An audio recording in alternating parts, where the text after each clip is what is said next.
to directly. Registered representative, securities offered through Cambridge Investment Research Incorporated, a broker-dealer, member FINRA, SIPC. Investment advisor representative, Cambridge Investment Research Advisors Incorporated. A registered investment advisor, Cambridge and NelsonCorp Wealth Management are not affiliated. Cambridge does not offer tax advice.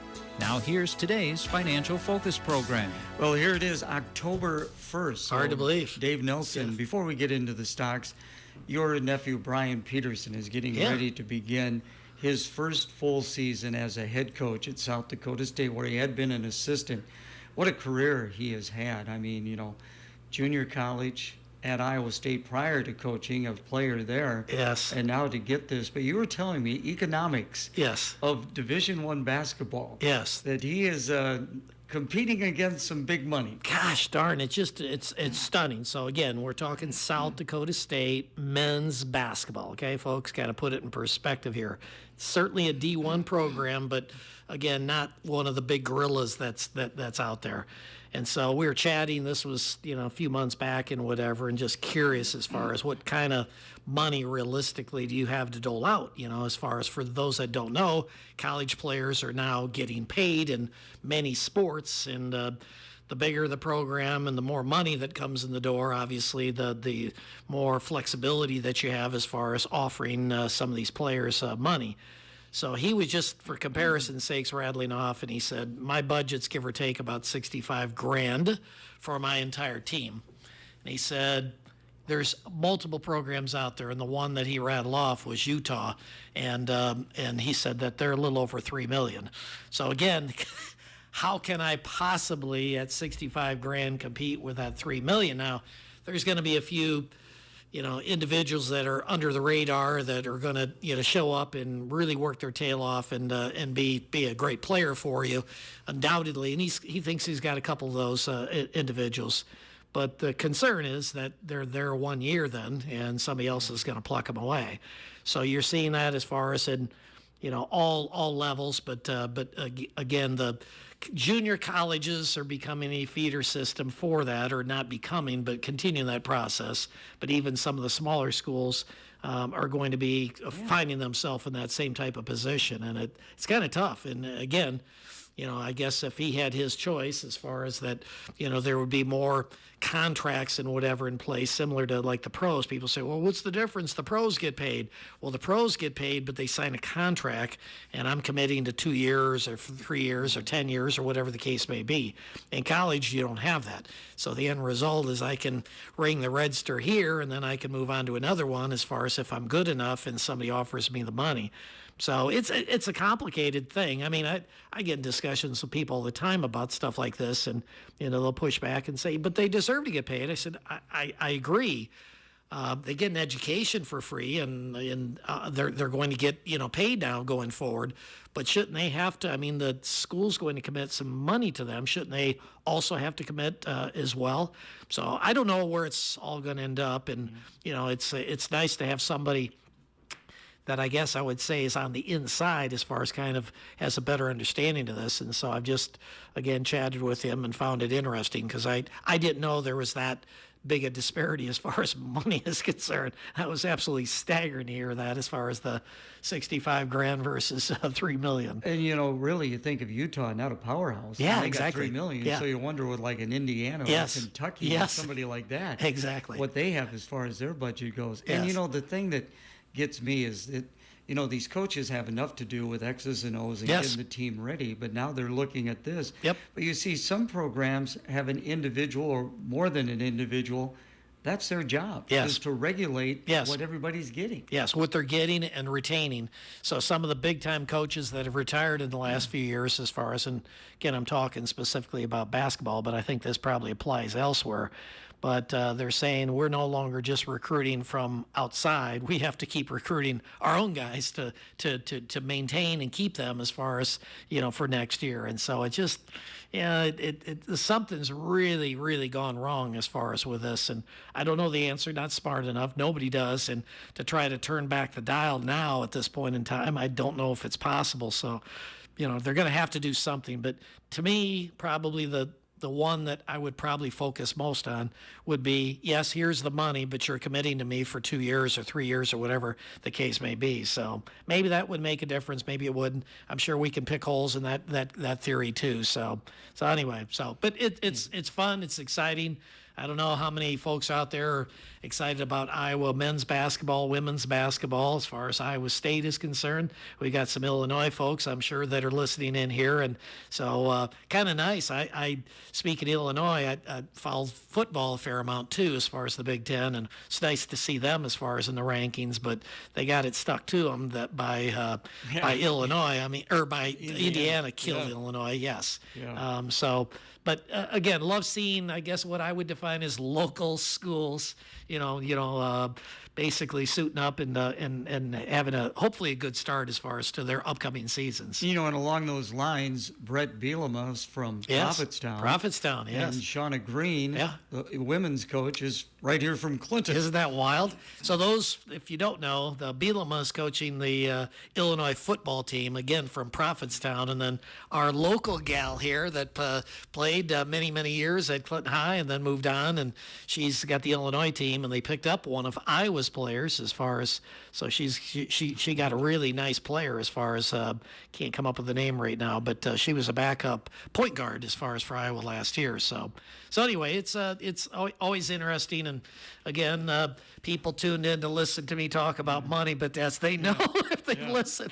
We enjoy sports, and it's learning a little competition and competing, and I think that certainly carries forward as far as in the business world. It wasn't Ryan Stremlow's daughter, was it? No, it wasn't. Okay. No. All right. Of course, No. Ryan from Clinton and Sure. daughter Taylor playing for the Iowa Hawkeyes. Yes. Well, shutdown. What does Yes. that mean to the stock market? Yeah, we'll hit a little bit on it now and maybe jump in a little bit later. But I think the important thing for folks to understand, and again, history repeats itself, not exactly, but oftentimes rhymes, as the famous saying goes. But in the past, when we've had shutdowns, and we've had several of them as far as through the years, 2018 is probably the one that appears to be the most similar to as far as what's taken place here. That lasted 35 days. And again, doesn't sound like much, but if you're one of those individuals that was, basically kicked to the side of the road for 35 days, or you're some of the unlucky ones that had to go to work, but you're not getting paid as far as at the present time, this is a lot of stress that all of a sudden is in your life. So for us that are standing back, just trying to analyze this thing from an investment perspective, it seems almost wrong. But at the end of the day, it's 35 days. During that period, like I think every single one of the closures that took place, fortunately not many as far as in the rearview mirror, but from the date that took place to the date it ended, the bottom line is the market actually was up. So that's kind of a shocker as far as I'm sure to most folks. 2018, again, 35 days. When it ended, the stock market was higher than when it started. Now, not big time, but it wasn't lower. And so, again, at the end of the day, I think the ripple effect of this is going to be more significant.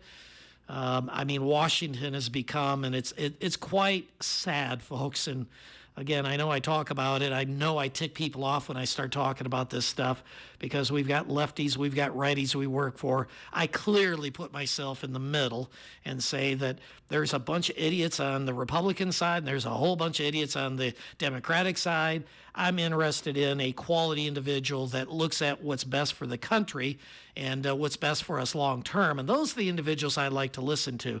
And unfortunately, there's not a lot of them out there anymore. But if they were out there, again, I'm saying third party sounds like a good option, and because I think what is happening is the extremes have taken over both parties and a lot of really bad decisions are being made. And this is one of them. We had no discussion really that took place on this. We've got the House of Representatives that have been sent home. They're not even in. So if the Senate was able to pull something together, we don't have the House there to be able to vote on it. So this was pretty much a foregone conclusion. We're going to have the shutdown. What's interesting is, again, you brought it up prior to coming on here as far as on live. was that the market is actually up and had a pretty good start as far as to the year, to say the very least. So time will tell as far as how this is all going to unfold. But as we stand right now, we're probably going to be in this holdout status for probably longer than what people like to see. Let's go ahead and take our break for the weather. More with Dave Nelson. It's brought to you by S. Kelly's Design. We'll finally get a break from the 90s today. It's still going to feel very summer-like, though, with increasing clouds. Skies may go mostly cloudy for a time this afternoon as we reach up to the mid-80s. For tonight, early clouds and then clearing late. Another cool night as temperatures drop into the 50s. With your Storm Track 8 weather impact forecast, I'm meteorologist Andrew Stutzky. Right now, sunshine, 67 degrees. Our update brought to you by S. Kelly's Design. Looking for the perfect gift or custom apparel? Visit S. Kelly's Designs at 242 6th Avenue South in Clinton. They specialize in creating one-of-a-kind, custom-made gifts that wow. Want to personalize a t-shirt, hat, cap, koozie, or shirt? They've got you covered. Whether it's for a special occasion or just because, S. Kelly's Designs makes your ideas come to life with quality and style. S. Kelly's Designs, 242 6th Avenue South, Clinton. Follow them on Facebook. Well, it is the first Wednesday, so we get to go to the bottom of the hour with Dave Nelson. Now, he's also going to be back in October 22nd. Yes, absolutely. For another live version. Yes. Got to be somewhere. Little travel November. plans. Yeah. Well, that would be great to see you twice in 1 month. Yeah, and it's an important period of time. As I think people are probably aware, September, October, as far as getting back to talking about stocks and stock markets as in very general terms, historically has been pretty rough months. You know, most people view October as being the worst. In reality, it's not. It's September. So we made it through September, and we're up pretty significantly. Again, this doesn't always hold true. Not every year do you see a pullback in September, October. But if you look at the averages, that happens to be the worst month. So we'll see. Depending on what index you look at, you're in the low double digits as far as return. Most people would be thrilled as far as to have the returns that they've already experienced as far as this year. But again, things don't always go straight up, and at some point here we're going to get a correction, and we'll have to see as far as how significant it is. A lot of things could cause it. One is a shutdown. Two is tariffs, higher taxes. Overvaluations. There's a lot of things that could go wrong, but as it stands right now, most of our tools are basically stay the course, which is a nice way of saying, because we're pretty fully invested right now. We've got, if a person's cap, as far as for their allocations, as far as to stocks, let's say is 70% in stocks and the other 30 in bonds and cash, that 70% today is invested as far as in stocks. Whereas other times of the year, their cap may be 70%, but today we only have 30% in stocks because we're much more nervous. So we'll see if our decisions are accurate. They have been so far this year. We're, depending on a person's portfolio, we're outperforming the market by a pretty good margin. So we're thrilled as far as in that regard. But again, the game isn't over yet. This is probably the middle innings as far as this stock market is concerned. It's been I'd say pretty easy environment as far as to make money. The challenge is, I was told by, I think, the greatest investor of all time, who, again, I can't say names and stuff like this because it's compliance, but in Boston, a big company in Boston, and that big company hired this guy years and years ago. And he shared with me, I was very blessed to spend a lot of time with this guy. His track record was literally north of 25% average rate of return. And he said it's all about the down years. And so, again, we harp on this issue as far as the down years. And as far as if we can take a 30, 40, 50% drop and keep it to 5, 10, 15%, that gives us a much better opportunity as far as going forward. And that's exactly what took place last year, as far as at the end of the year, we sold, looked like idiots for 3 weeks. And then all of a sudden things went our direction that we thought, and it set up a really, really nice buying opportunity. So at some point that's going to happen again, and we're hoping that our tools work as well as they did the last go round, and we can help make people a couple extra percent and put a smile on their face. I think everybody's it's a rare person we work with that has a coal pile that's too big. Most people, the coal pile is what they've got, and if we can help protect that as far as in the downside and help capture some of the upside, that's basically what we're paid to do. Again, visiting with Dave Nelson of NelsonCorp Wealth Management. I know you've spent a lot of time learning about the stock market, Yep. educating yourself. You've got the tools, as you point out, the models and different things like that. How much satisfaction do you and does NelsonCorp get when you're able to perform like this for your clients? It's a great feeling because, again, we've got a couple big gorillas that we work for that have big sums of money, but the average person that we're working with is the average person out there that's listening to this program right now. And again, they've got X number of dollars and they've worked their tail off to get that, and they've saved and penny pinched and whatever, and now it's a matter of, hey, I need to live off this sucker the rest of my life. I can't have the big mistake. So that's the responsibility that we have as far as to them. I don't buy into this, and again, some of you may want to, just turn down the volume as far as what I have about to say, but this idea that you can just chuck money in and over time you're going to be okay is just one of the most ridiculous things I've ever heard. Markets go up and markets go down, and again, just a small little snippet period of time, 2000 through 2010, we had two big drops during that 10-year period of almost 50% as far as each one of them. And most people, when you're retired and you're living off that money, and to have a whole bunch of money as far as in stocks, and then to experience 2 periods of time of 50% give or take drawdowns, you're now working at the super wash, not because you want to, but because you need to. You're now a greeter at Walmart, not because you want to, but because you need to. So yes, we have great satisfaction in accomplishing what it is, our goal, and helping the clients basically accomplish their goals. And their goals typically are, hey, I need to live off this the rest of my life. And number two, I don't want to think about this a whole bunch. I want somebody to do the worrying for me, and to be able to do that for folks, and then to have great success like we've had is terrific. As far as the performance for those accounts has been really fantastic this year. Nobody likes uncertainty. Yes. There's no doubt about that. And it seems like you folks deal with it all the time. Every day. Yeah. And as we tell people, as far as the uncertainty that's out there is one of the secrets as far as to making money, because again, fear is a wonderful thing as far as to take the other side as far as of that trade. Some coursework that I did out at the John Kennedy School of Government at Harvard, this is going back give or take 20 years ago, and the course was built around exploiting other people's mistakes.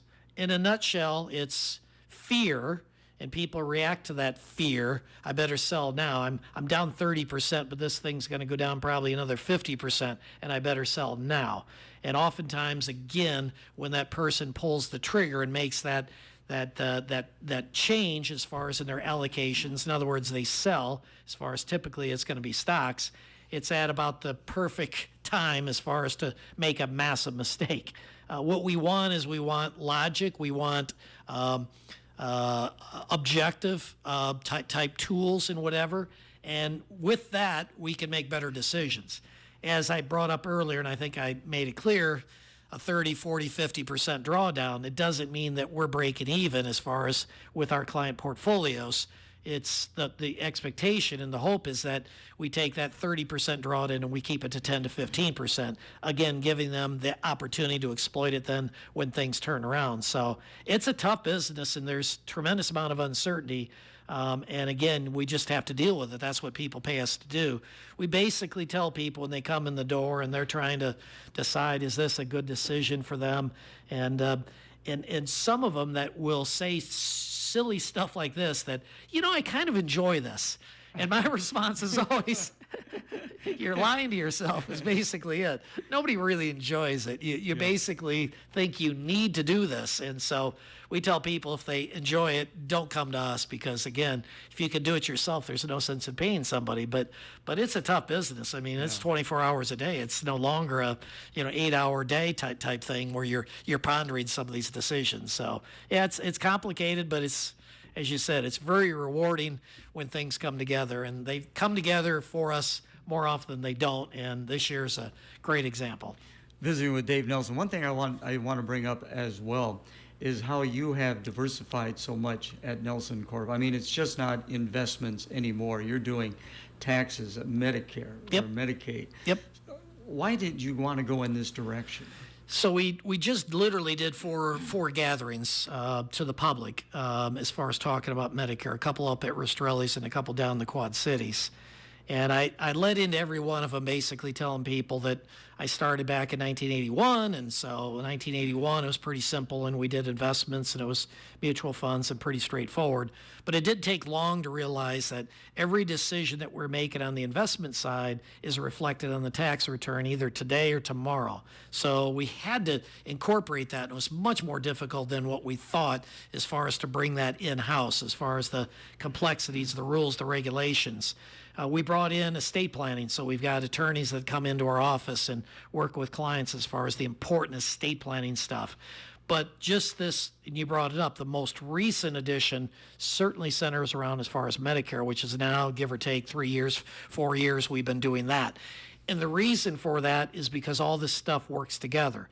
If you make a bad decision as far as an investment, in other words, you made a whole bunch of money and you decided to sell it, let's say, in that given year, and you're on Medicare, the bottom line is your Medicare yesterday was, your premium was $170 or whatever the low end is now. But because you made this extra money, you now went to the next bracket, and now your $170 looks like $250. And or even worse, it goes up to $300, $400, $500 as far as depending on how much ended up on your tax return that year. So all this stuff needs to work together. We knew we needed to do it. It's just we didn't have the personnel as far as to be able to pull it off. One, and number two, it demands a lot of expertise because Medicare to most people is a pretty simple decision. It's either I do A or I do B as far as a Medicare supplement, or I go to the other one, which is basically where you're going to pay almost no premium, but you're going to have a much bigger tab if you go to the doc. And so it's either I'm going to buy either or. Well, there's a lot more to it than that. And it depends on, again, are you healthy today? Do you think you're going to be healthy in 10 years? The decisions are very, very important to incorporate all this stuff together. So we did 4 gatherings. We had 250 people probably total that came out to listen to us. I'd say probably a third were existing client relationships that we have. 2/3 were probably strangers as far as to us. I think we added a lot of value as far as to the community, as far as to talk about this stuff. Unfortunately, the bulk of the people that today are in the Medicare supplement business, that's pretty much all they do.